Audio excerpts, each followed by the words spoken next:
സങ്കീർത്തനം 124.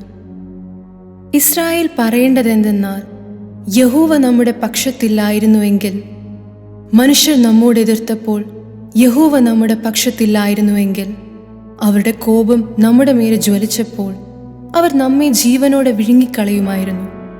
വെള്ളം നമ്മെ ഒഴുക്കിക്കളയുമായിരുന്നു. നദി നമ്മുടെ പ്രാണനു മീതെ കവിയുമായിരുന്നു. പൊങ്ങിയിരുന്ന വെള്ളം നമ്മുടെ പ്രാണനു മീതെ കവിയുമായിരുന്നു.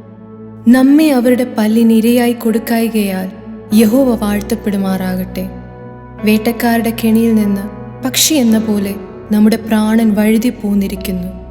കെണി പൊട്ടി നാം വഴുതിപ്പോന്നിരിക്കുന്നു.